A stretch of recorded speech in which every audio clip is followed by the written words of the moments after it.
జిల్లా కల్వకుర్తి పట్టణంలోని గిరిజన గురుకుల ఆశ్రమ పాఠశాలలో దసరా నుండి వంట మనుషులు నిధుల్లోకి రాకపోవడంతో విద్యార్థులు తిండి తిప్పలు లేక నరకం అనుభవిస్తున్నారు. దసరా పండుగ తర్వాత విద్యార్థులు అస్తవ్యస్తులు పడుతూ ఆకలికి అలమటిస్తున్నారు. ప్రిన్సిపల్ పట్టించుకోకపోవడంతో 2 రోజులుగా విద్యార్థులందరూ కలిసి మీదికి రావడం, ధర్నా చేయడం జరిగింది. విద్యార్థుల ప్రాణాలు పోతే గానీ చర్యలు తీసుకోము అనే విధంగా ఉన్నతాధికారులు తీరుంది. మేమే వండుకుంటున్నాం, వెజిటేబుల్స్ కూడా మేము కట్ చేసుకుంటున్నాం. మేడం వాళ్ళేమో వచ్చి ఫుడ్ వండుతున్నాం. ఇంకా ఫుడ్ కూడా బాగలేదు సార్. మేము ఏడ్చినాం సార్, ఫుడ్ బాగలేదు. ఆకలి అవుతుందని చిన్న పిల్లలు ఏడుస్తున్నారు. నైట్ మేమే వంట చేసినాం సార్. ఆ పెద్ద పెద్ద గిన్నెలు మేమే ఎత్తినాం సార్. పాప మా చిన్న పిల్లలు ఏడుస్తున్నారు, మేమే వండినాం సార్. జోలికే పోకూడదు అనుకున్నాం సార్, కానీ చిన్న పిల్లలు ఏడుస్తున్నారని వాళ్ళ కోసం మేము కష్టపడి చేసినాం. ఇంకా గ్రౌండ్ లో ఎక్కడ కూడా లైట్స్ లేవు సార్.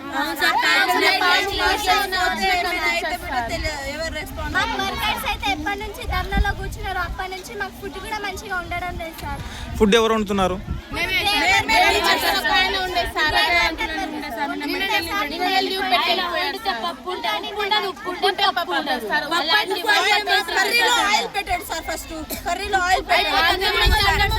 చెప్పలేము సార్, అలా వండుతారు. ఏదో వాళ్ళ ఇంటి కాడ నుంచి తెచ్చినట్టు అయిపోతుందేమో.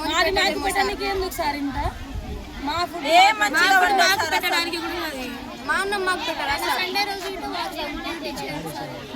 మాకు పైన తేలుతున్నాయి సార్. అవి ఆనియన్స్ మొత్తం పైన తేలుతున్నాయి. టమాటాస్ అన్ని పైన ఉన్నాయి సార్. అంత అసలు ఏం బాగాలేకుండా సార్, చికెన్ వైట్ ఉన్నా సార్. మొత్తం కుక్క చనిపోతే ఎన్ని రోజులకి తీసిరు? నిన్న ఎత్తిస్తారు. మేము చెప్తే ఎత్తారు సార్. నిన్న ఎండలోనే కూర్చున్నాం సార్. మా బాధ ఎవరు పట్టించుకోలేదు సార్. నిన్న అసలు మార్నింగ్ 9కి తింటే ఈవినింగ్ 3కి తిన్నాం సార్ అన్నం బండి బల్లి. అది కూడా సరిగ్గా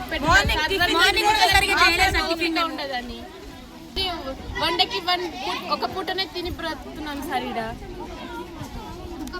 ఇంకొకటమ్మా, ఇది బనానాస్ వస్తాయి కదా,